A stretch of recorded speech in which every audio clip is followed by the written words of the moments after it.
What did it look like for you to start putting yourself into those bigger projects? It was actually because I was not doing daily projects. If we're gonna go into retainer conversations, I'm a firm believer in like the handshake, like, hey, here's $2,500 for 6 months of work. It's like a record deal. I think I've done pretty well in establishing myself in various cities around North America. Honestly, that would be a dream, to be a producer that's not like texting so-and-so show up. For me, like, I was so spread enough in different avenues that I started to be taken notice of by different friends and industry people in Toronto. And yeah, then there was just a quick shift to maybe I can hold a camera a little bit less now. If someone's like asked for another ratio of an edit, like I want a portrait as well during the editing session, of course I should be charging them. Do I? No. Yeah. Like I think that makes a good customer experience though. Exactly. But new customers though, like when you go to change certain things of the way that, because maybe you found out that, man, this person really asked a little bit too much. So now this is an aspect of my business that I have to tend to.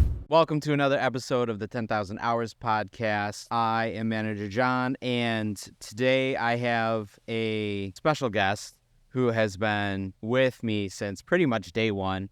Over 2 decades of experience, starting as a content creator, growing and developing into a prolific visionary and highly sought after producer, working internationally and bringing creatives together through the lens of Go Film Things, as well as short films and documentaries that have set the standard for storytelling. I would like to introduce to the 10,000 Hours my brother, Vince Harttrup.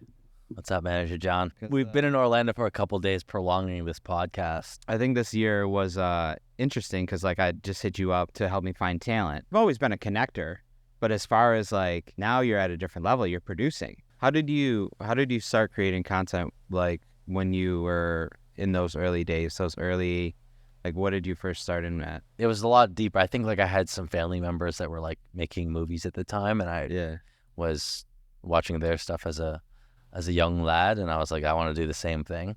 You'd be pulling up the set with the old, what is it, the super? No, it's what is it? Oh, it was a VHS super. It was a VHS super cam. Yeah. Which I actually used up until a couple years ago too, but yeah, I kind of just always was doing video at an early age, and then even in high school, it actually really picked up for me in terms of paid stuff, even $50, $100 here and there. Me as a 15-year-old, I remember being able to make some money. What was the first project that you got paid for? Might have been a photo shoot with some friends, maybe $50. Okay. I can't speak on it further. Honestly, it's been so many years. People ask me about a project I did 2 months ago, and I've always just taken on a little, maybe a bit too much more than I can chew. Okay. Which we can eventually unpack as well as we go other depths. Talk about client work. Yeah, but not I don't have a notable standout this is the first time I made money with this. I can do this. Yeah. Because I think it just kind of naturally happened when I was using a camera and I would be asked for favors or some things. I do a lot of free stuff, obviously. I was something I just like to do for fun for the longest time. How would you weigh out when you did something after you first got paid, how would you weigh out whether or not you did something for free or not? I think it was always a thing of money was going to always come and go. So if I was making money doing a part-time job at a restaurant, mm-hmm. or Tim Hortons back in the day, yikes, then that was going to pay me. And I didn't necessarily need to charge my friends. Yeah. I don't think I started taking it seriously until I was 19, 20 years old. But even then, it was always just cash under the table stuff. Honestly, if we look back at the CRA looks back at my tax records, I probably didn't start taking it seriously for the last 2 years. But that's not the case, right? Yeah. Because taking it seriously is also just stuff that I would make for YouTube back in the days, right? Yeah. I remember making videos on YouTube pre-university, high school, just uploading everything, whether it was the trick shot basketball shots or what have you, but also just short films and weird little art pieces that I would do then too. And that to me was a job that I would do for free. Maybe thinking at the time that YouTube could be a thing, seeing Gary doing the YouTube thing, seeing other friends doing it, and I just don't think it was ever like a full dream I wanted to do. I always thought that, oh, maybe YouTube will pop off for me when it does. So I've been getting like 3 subscribers a year for the last Nice.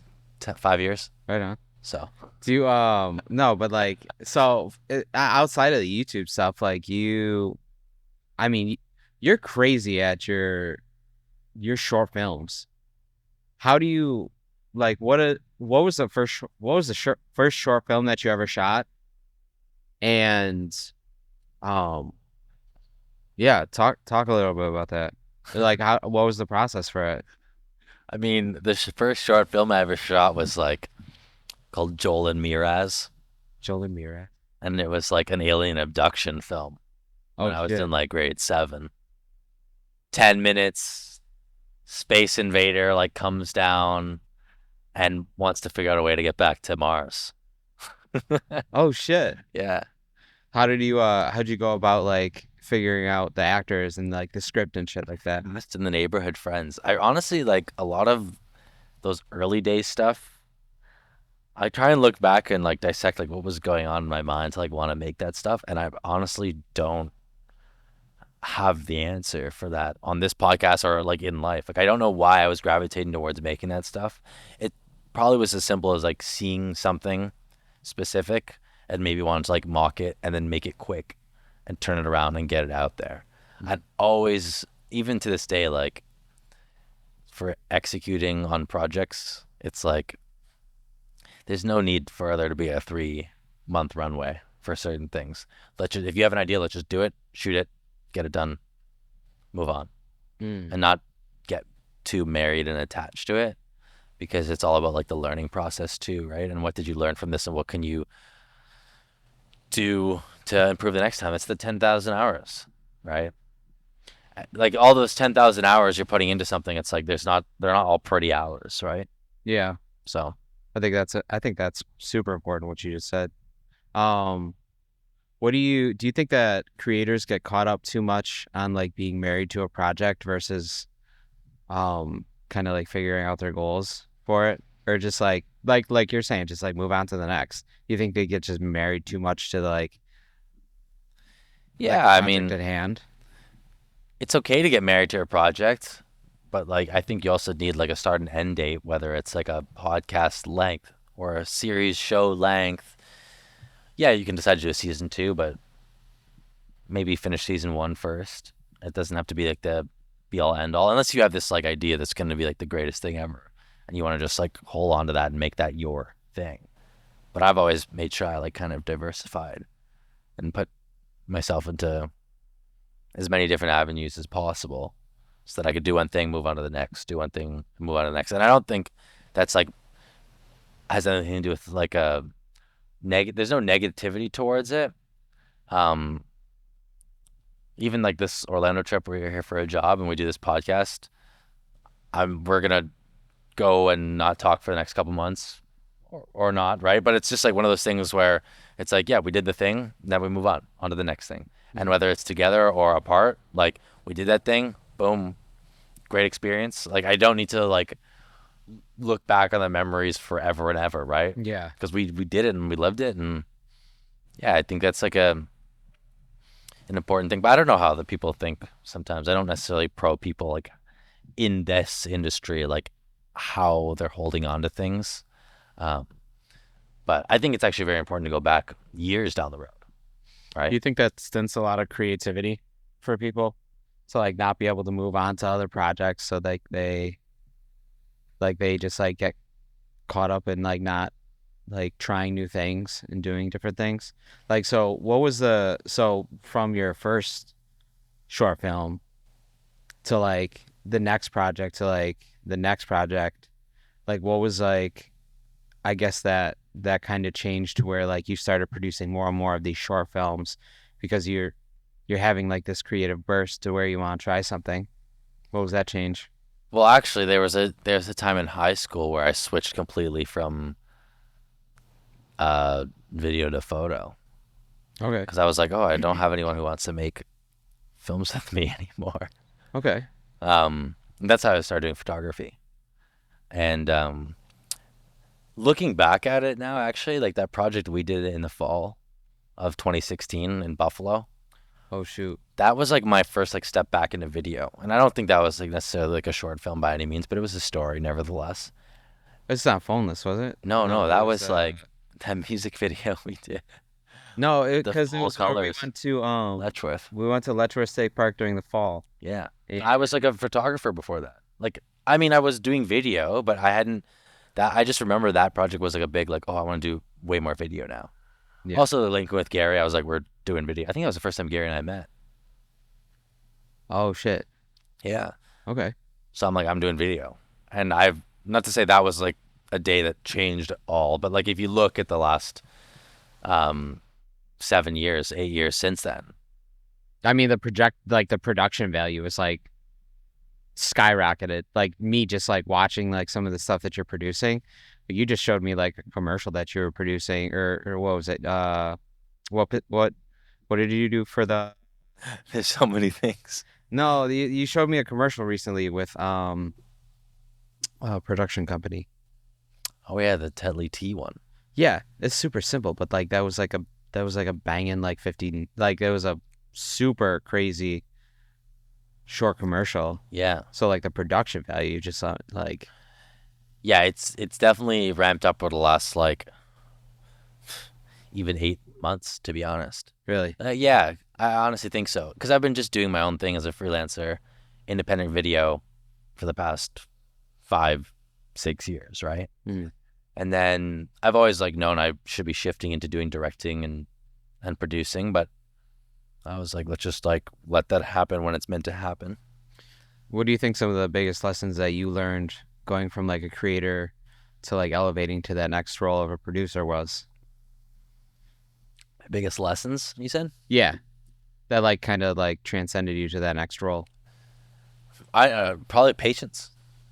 Okay. Like just literally knowing that if you're gonna keep doing these independent jobs on your own, like pre-production, production, editing, sound mixing, like everything, color, that if you're out in the field doing all that stuff, maybe someone's gonna take notice, and hopefully someone's gonna take notice if you're putting yourself in positions where you can be noticed and you're taking on good projects. And I feel like at least that's what happened to me. Like I was so spread enough in different avenues that I started to be taken notice of by different friends and industry people in Toronto. And yeah, then there was just a quick shift to maybe I can hold a camera a little bit less now and focus on being behind the camera without it in my hands. Did you what did it look like for you to start like putting yourself into those bigger projects, right? Yeah, it was actually because, kind of segue off the last point, I was not doing daily projects. Okay. Like during the pandemic, I did like real estate photos and videos, which was super sick. Like actually, because you were Really? getting paid every day Yeah, and yeah. no one was working. And I'm like, this is a good independent job, make some money, but you're working every day. So when I was able to like get bigger projects because I was doing video and other stuff on the side, that was like, oh, I can do a project for a month, freed up a lot of time. More time for coffee meetings, more time for seeing what's out there Mm. and other opportunities. And that's kind of how it fell into place for me. So the moment you started picking up larger projects and building that income stream was when you were able to kind of like traject yourself a little bit more. Yeah, like maybe you could make $10,000 in a week rather than a month, Yeah. which is like, but then I'm deciding right then and there that like I don't need to make more than 10,000. That's just an example, right? Yeah. It's like I could do 4 projects now and make 40,000 this month, but I wasn't doing that because I didn't want to. I didn't want to take on that much, and because during that other 3 weeks, it's like, well, I want to take on like more personal projects and keep building that side of the business as well. What do you think like a $10,000? So what did you learn from your first $10,000 product? Like your first $10,000 shoot, what did you learn from it? Charge more. Yeah, right. Like, Cash is coming in. dude, like, no, not even like, no, even for that project. Like, I'm like, shit, this isn't enough. Yeah. Wow. So even when you had your first 10,000, you still didn't even think that, you still think you kind of underquoted it? Yeah. And we could break it down, but like it was completely I want to underquoted. break it down. No, it was underquoted. I mean, you have to think in certain travel opportunities, some of these clients are going to say, you get to travel and we're putting you up and you have to pay for food. Like that's like separate from that like 10,000 number. You know what I Yeah. mean? But then where it really kills you is that like, okay, like now I'm gone for 9 to 10 days. Okay. And I'm not only am I missing on work back home, but I also can't do any other work while I'm on the road with this one client. So I do think that like 10,000 number is actually fair for that project, right? Hmm. Like it'd be hard to quote more, but I'm definitely also missing out on jobs that I was currently doing and needed to edit, and then also missing out on work opportunities while I was gone. So it's like, would you not try and somehow build that into that quote? Mm. So then that can be peace of mind. Like when a client looks at me now and says, "Oh, you can come here. We're in Turkey. You're getting paid this much, and you get to travel to Turkey." I'm like, well, I don't look at it as like, well, I get to travel to Turkey.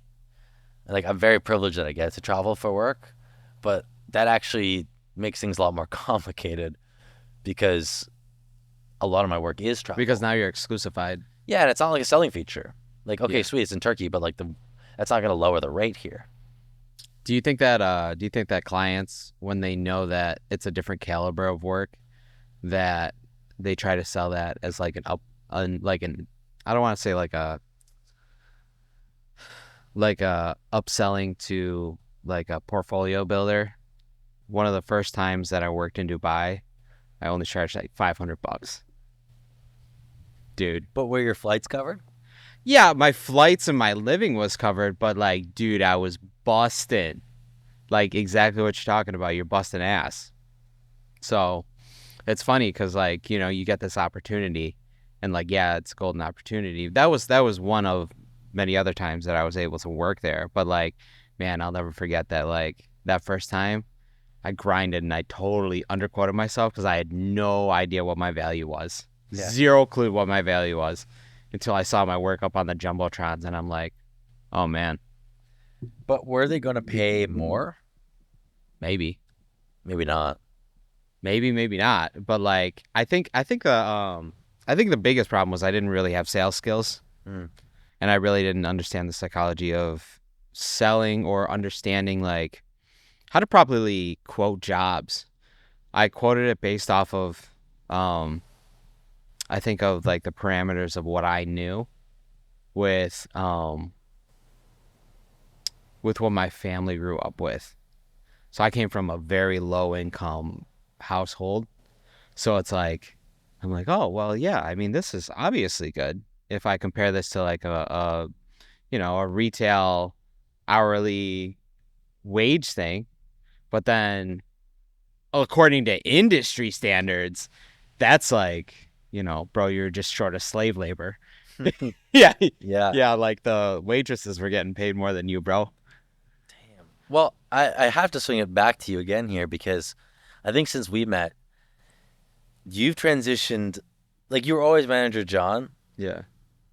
but like seeing you here this week in Florida, you have so much equipment.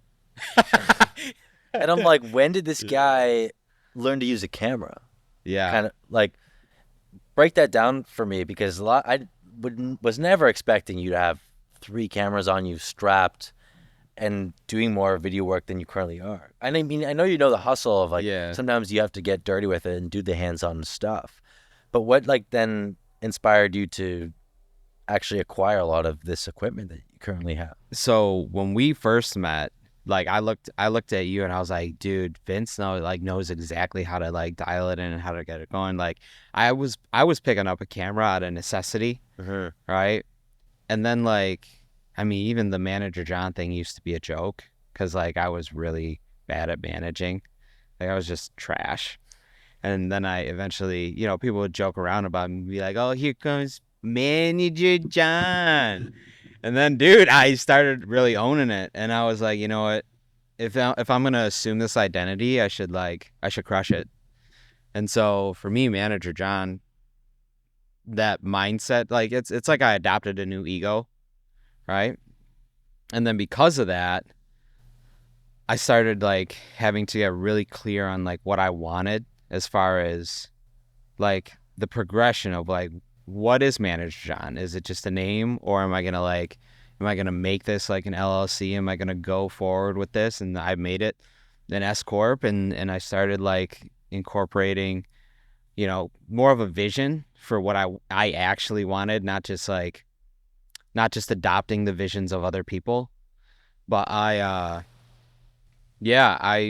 realized that I wanted to break into full multimedia production agency with consultation, right? So there's like the consultation side, which is like the Manager John side, and then there's the production side, which is like the multimedia side. So I realized that I had to start like, even with these 3 cameras now, like I had to start like knowing what the hell to do so that I could even reach out to find talent. Because if you can't reach out and try to source people for larger projects if you don't know how to manage, or to understand like maybe a fraction of it. Like even something as simple as setting up this podcast, like I should know like the basic workflows of it, because how will I be able to like tell what quality actually is if I don't like know it to maybe like 70%, right? If I'm at like 65-70% like knowledge, but I know that somebody else knows like the all the way through, then you can hire people that are like exactly what you're talking about. Because when you elevated from content creator to production, like to producer, there's that shift that happens between production, like content creator to producer, to where you've touched so many different things that we're like now like, okay, I know how to source the best photo person. Okay, I know how to source the best audio person. Okay, I know how to source the best like camera op. Okay, the best DP, Yeah, but I'm also like not that kind of producer yet. To be fair, No, to be but transparent. I think you're well on your way to those stages though. Yeah, but I want to, I'm directing and assistant directing, and that's kind of more my wheelhouse. Like, which is essentially the same thing. Okay. When it comes to smaller productions and stuff, right? Because But they try to like slash positions and well, like no, follow just someone like if through. it's all hands on deck, it's all hands on deck, right? Okay. But that tea commercial that you saw, that was me producing and directing as well. So yes, it's all that stuff, that pre-production stuff, but also on-set directing. Like because that one was a 50-50 role, I was brought on later in the project, I didn't have to line up anyone. Honestly, that would be a dream to be a producer that's not like texting so and so show up. I don't mind calling an Uber driver to go to Best Buy and like picking up an XLR cable. Yeah. That's fine on the day of. That's like producer shit that I'm good at. But getting the squad together, like on some 30 people type thing, it's like not my forte yet. And I don't know if I want to lean too heavy into that personally. What do you think your vision is then to move forward into like the next, what is the next like Vince, I'll call him like Vince 3.0. Yeah. Oh man. I don't know, man. Like I'm still wearing so many different hats and working with so many different companies at the same time that I'm spread thin. But does it make sense for me to bring on help? Yeah, maybe not. Because I'm being hired like for me. Right? Yeah. Maybe some back end stuff. You're being hired for your vision. Yeah. Okay. And when Go Film Things is hired, that's when I'm able to like bring in people. But those jobs are still sitting in the 5 to 10K range, right? Okay. So you're not assembling like a major squad. So I'm actually perfectly content with where I'm at right now. This honestly might even be Vince 3.0 Okay. moving forward. Setting up just like different clients locked in, doing different things that I love in different avenues, like just still well versed. I'm in Vince 3.0 right now. Vince 4 though. Yo. Yeah, Hang tight. yeah, Vince Ford. No. Yo. But yeah, Okay. I just try and keep all options open. Because at the end of the day, like, I guess maybe my dream would be like directing and assistant directing movies, like actual features. Like feature film sets. Yeah. But not being roped into other people's projects. Like, I think building that myself. And in order to build it myself, I have to build it myself. And I don't have the time right now for that, or the energy that I want to like be like, okay, let's put 40K into this project and also get 60K of funding. Like, that takes a bit of time to like really buckle down and sit down with your big visions and big ideas. And I just don't have those coming to me yet. Yeah. I just haven't created the time for myself. And I will, but What do you think the next hire is? Because I totally believe that if you wanna to level it up, there has to be some sort of like hire or like some sort of like talent source. outsource. There's some outsourcing coming. Yeah. Yeah. Like editors. Okay. Kind of already doing that a little bit, but Mm. but maybe them locked into more retainer stuff. I have some ideas.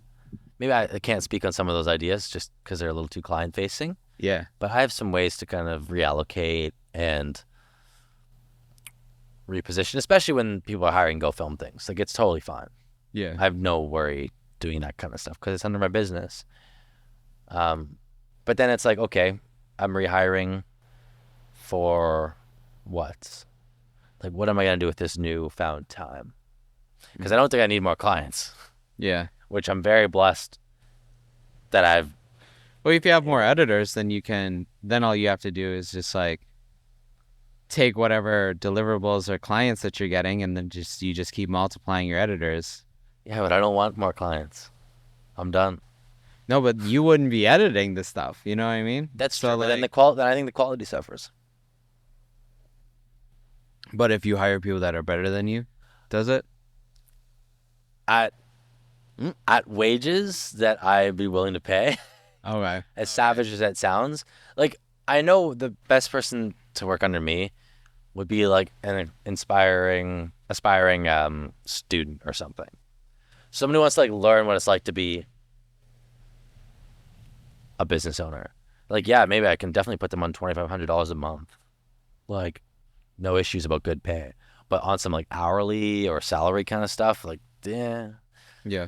We've kind of hinted at this. If we're gonna go into retainer conversations, I'm a firm believer in like the handshake. Like, hey, here's $2,500 for 6 months of work. It's like a record deal. Yeah. Like, you see how that relationship works, and then at the end of the relationship, you kind of reevaluate and see if you'd like to move forward and continue moving forward with that. Yeah, I need to probably post a job posting somewhere to find that person, but because my network doesn't have it. Yeah. They just don't exist. I always think that the 18 to 22-year-old aspiring filmmaker or editor or business owner is either not taking it seriously and they're doing a part-time job, or they're trying to become an influencer in Bali. That's why you can never find them. Yeah. They're hard to find. Like, where was the person that was when I was 21? Where is that person right now? Yeah. And I don't know. I mean, it's kind of okay that it changed. It definitely makes it harder. Like, there's definitely like a QC, like a quality control thing that like it's a little bit harder to manage because of that. Let's talk a little bit about client work though. Seeing we're into the thick of it. What you have any nightmare stories? What does it take? Hold on, before we go into that. What does it take to one, acquire clients, and then two, grow with clients as a creative?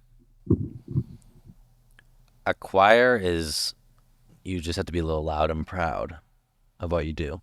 Yeah. In person or on socials or whatever. Just keep it simple. Loud and proud. Like, people need to know that you do video. Very basic, but it's worked for me as I've been myself throughout those times. And then, yeah, to keep the client relationship, definitely being yourself. Like, I'm super in tune with myself, I like to think. Okay. And it's a matter of being myself and being open to the clients that I'm working with, and trying to make friends with them and being friends with them, even if they're not the typical people that you would normally hang out with. Like, they gotta be my homies by the end of a job or something, right? Do you think that because of that though, like certain walls are broken?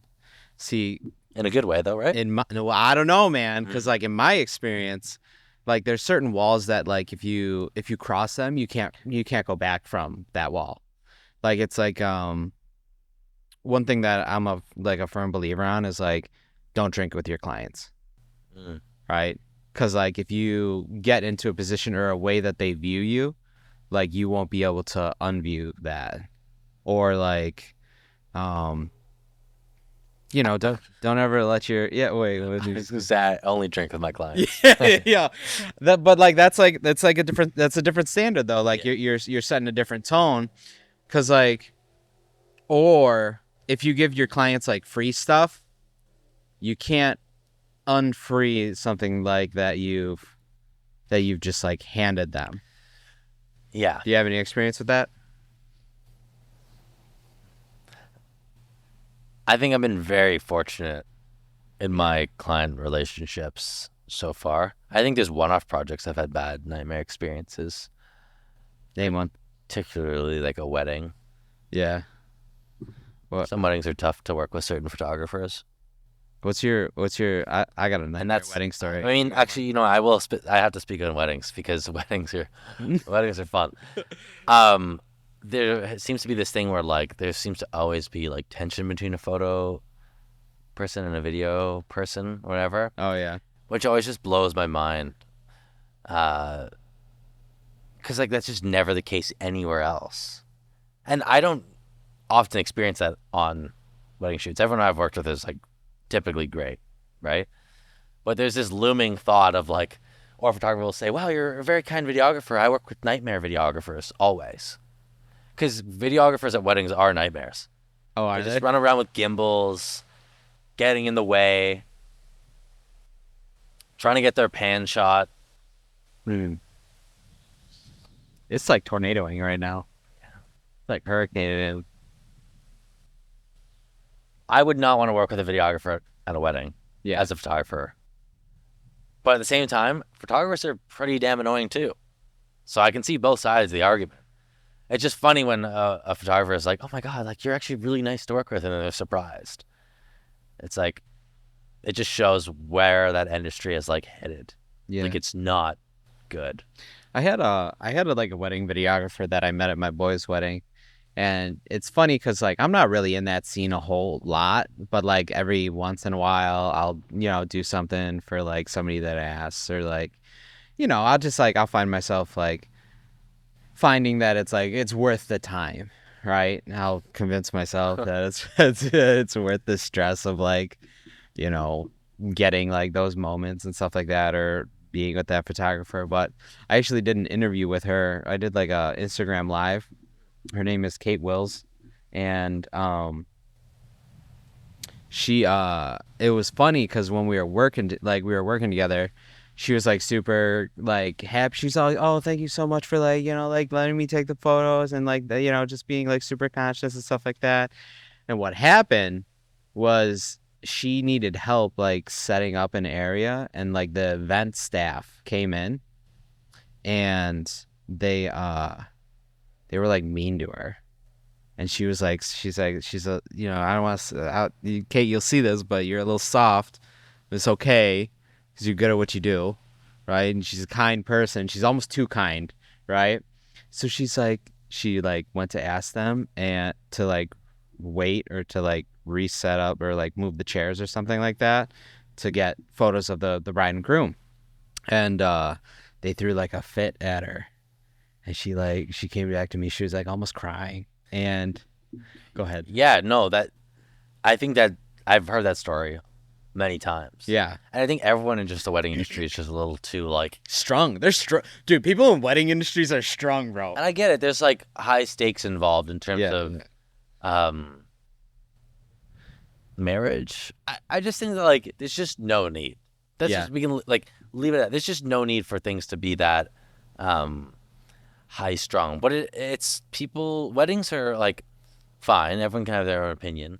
But yeah, they're like what it is. It's like an event. A wedding is an event that people plan a year in advance. And I don't know why. There's many other things in life that are planned 3 to 4 months out. And I think when you start planning something more than a year out, it just adds to the pressure. It used to be hardcore in the wedding industry, I remember. Yeah, I had my Talk about it, bro. I had my You summer- and Tom used to like. I had my you and summer Tom used 30 to weddings. crush 30 fucking weddings. Yeah, 30 Oh my weddings. God. Yeah. Between you and Tom, Nah, we've only done a couple together. you've only done okay. Because I thought you guys had like a joint ventureship when you guys were We attempted that. okay. Um, What did that look like to try to create a joint ventureship with a photographer and a videographer? no, Like, very simple. I would do that. I've honestly been open to still doing that with like wedding photographers. I would for a while. I would like kind of like add a little add-on video package to some wedding photographers' things.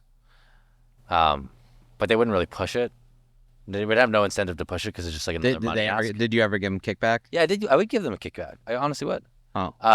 But it wasn't top of mind. They're just looking to lock in their own clients, and I'm just like, well, that's fine. Like, also those weddings became things like I was showing up to weddings I just didn't know the people, and now the weddings I do, I pretty much like now I only do like maybe 1 or 2 a year, if that, and they're a lot more special for me too. I can actually like focus on it and do something cool. Yeah. Rather than make it feel like the one I shot the weekend before. Have you are you into do you watch the scene at all? Are you into the wedding scene at all? No. There's this guy that see I'm not in it at all either. Sounds like you're in it. But dude, no, listen. I watch Justin Porter Media like a motherfucker. I watch it so hard. What's he do? Dude, he takes like he takes weddings, right? And he makes them like reality TV. Really? And so he'll like give a reality TV vibe to a wedding. And dude, I watch him just because I'm like, man, I gotta watch this dude's workflow. Like I'll solely like when we're doing like larger production together, like I'm gonna get Hollyland like the little headsets to fucking flip down and be like, all right, boys, we're about to roll out in 3, 2, and then everybody's gonna have these intercoms solely because I saw it from him. Sick. So I think you can learn a lot about different layers and ways to do higher level production Through just by weddings. looking, I mean, even looking backwards or looking next to you, right? Because even if I'm doing like commercial or brand work and he's out there doing like wedding stuff, I'm like, oh, this is how I can do like a really good virtual conference with my comms. Weddings are a great way to learn how to work on the fly. Yeah. It's the best, actually. It's the reason actually why I'm transitioned into more on the fly, like travel work, run and gun filmmaking. Like weddings are key for that because they teach you like nothing's the same. It's all the same. Weddings the same, but in different rooms and different locations around the world and different people. Yeah. But then it kind of structured the same. So you have to adapt and not only like try and make it better than your last, but also give the client something unique as well. Because then the edit brings something out. Yeah, like weddings, like it's a love-hate relationship with them. But I'm just like not in that game anymore. You know? Have you ever seen Arabic weddings? Yeah, I've You've shot Arabic Yeah. weddings? won. Really? Yeah. Dude, aren't they so much different? There's no ceremony. I'm gonna It's just all the refrain party, from, bro. Yeah, I'm gonna refrain from like giving my thoughts on like, traditional North American weddings. Yeah. But I'll leave it at like any wedding that has a bit of culture Yeah. or religion in them are actually like super beautiful, and Yeah. it makes a lot more sense than how we've kind of built up the wedding industry in capitalist North America. I went to an Arabic wedding and they had the sparklers, bro. They had cold sparklers. And then a line of like drummers. It was crazy. It was off the hook. But I think it's dope. I mean, I think it's dope that like that there is like you can change things up a bit. Right? You don't have to necessarily do the traditional stuff, even though you can make it like crazy and beautiful as possible. I mean, Justin Porter's crushing it with that. Like every time I see one of his videos, there's a different way that you can spin off of it. Um, but yeah, I totally agree with you. Let's get back to client work though. What kind of client work are you doing right now in your production? Oh man. Um,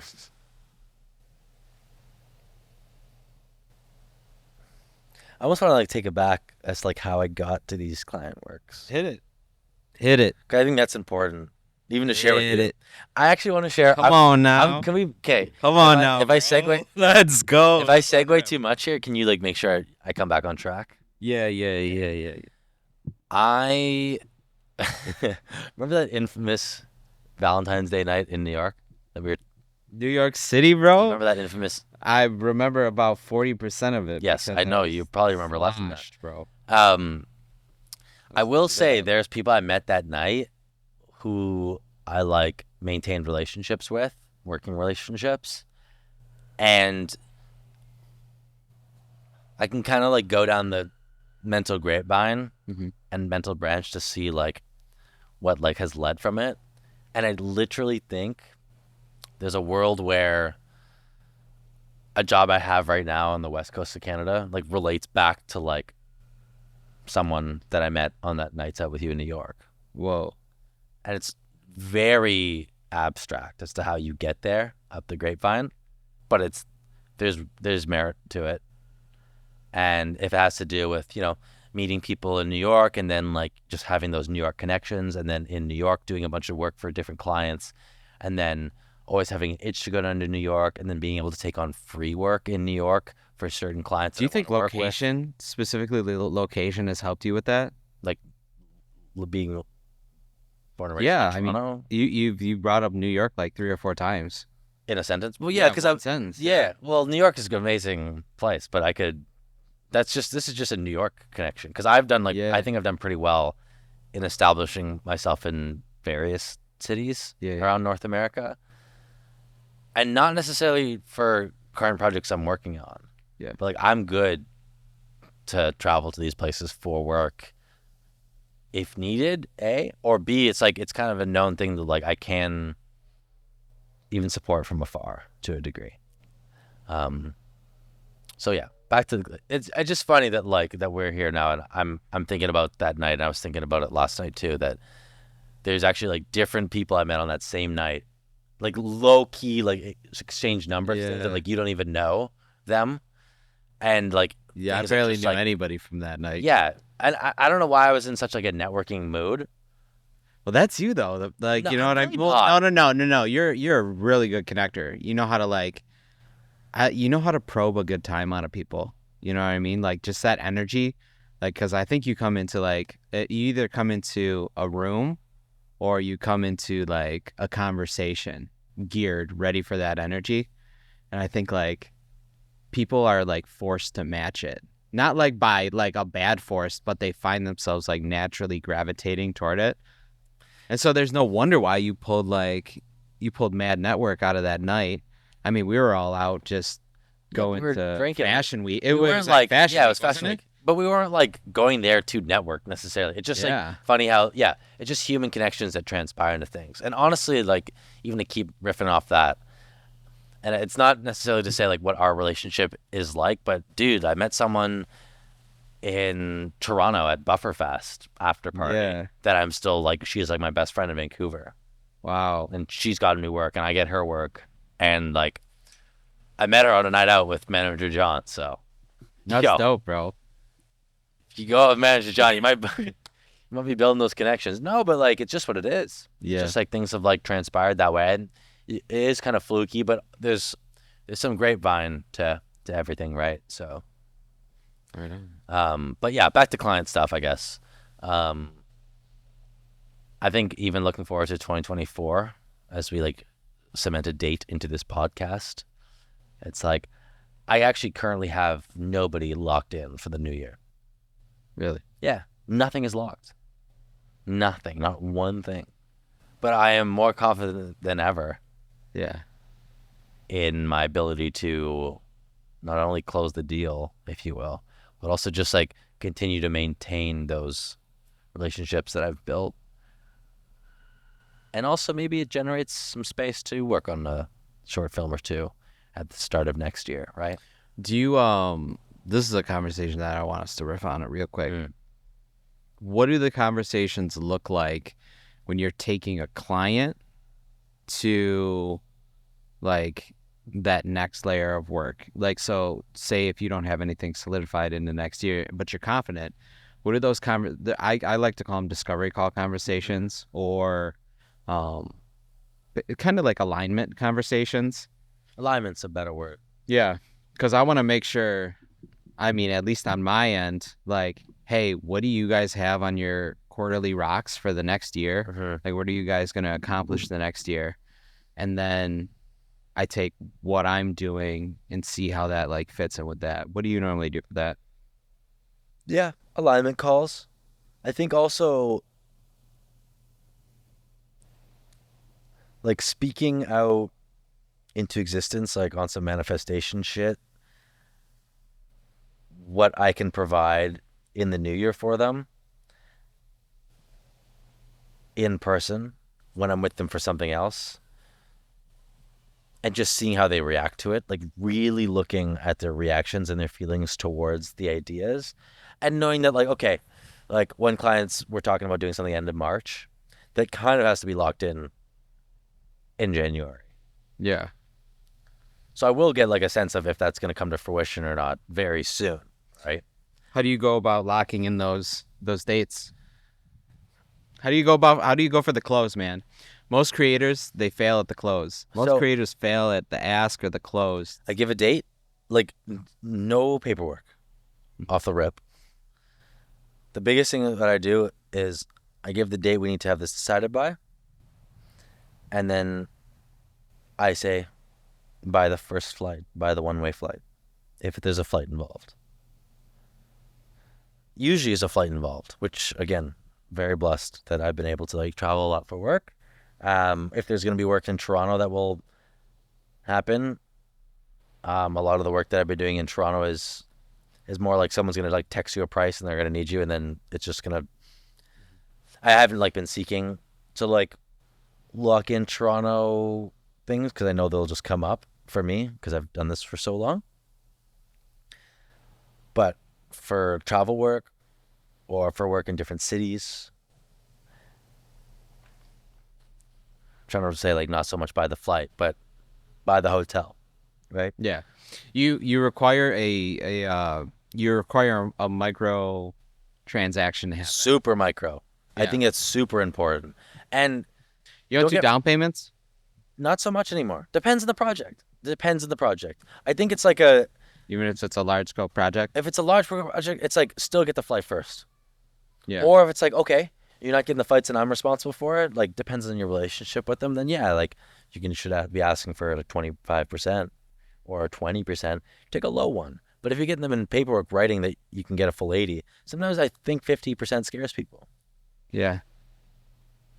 Like 50 is like a lot, it's not a lot to ask, but you know, let's just like, It might tie up cash flow.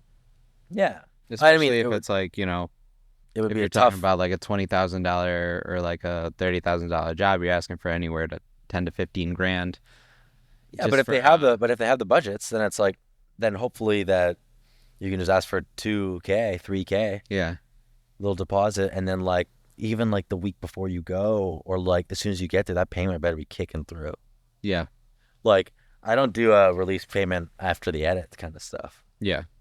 I'm just done with that because I've had too many weird experiences where like things aren't like withhold payments never been really withheld for me. But I better be getting paid like within a week after me doing the job because I just don't want this thing to linger. And then, yeah. Do you do late fees? No. Hell yeah, late fees, bro. I know. I like, cause I don't know. I like it cause it requires accountability on both ends. If you set the expectation, It does. like I'm telling all my clients, like the beginning of January, like, hey, if things are like 30 days, or some of them I'll say like if things are 14 days overdue, there's going to be a 10% of the overall contract late charge, which that normally gets people like really dialed in and make sure that they're on their stuff. Because, like, I do go above and beyond for my clients. You know what I mean? Like, I'll throw a bone. Like, I'll throw a bone. I'll make sure that it's a great experience. I'll make sure that they hit their goals and all this stuff. But, like, I require, an expectation. Mm-hmm.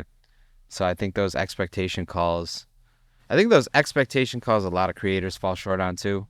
Because, like, I think a lot of creators, when they come up and they're excited about craft,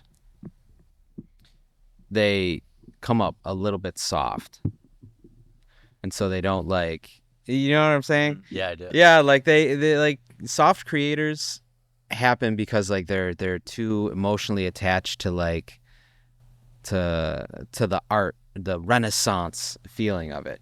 Which, don't get me wrong, like what you're saying, like what we were talking about early on in this podcast. Yeah, there's some projects that you're super passionate about, and then the other ones you're just like, yo, just get it done.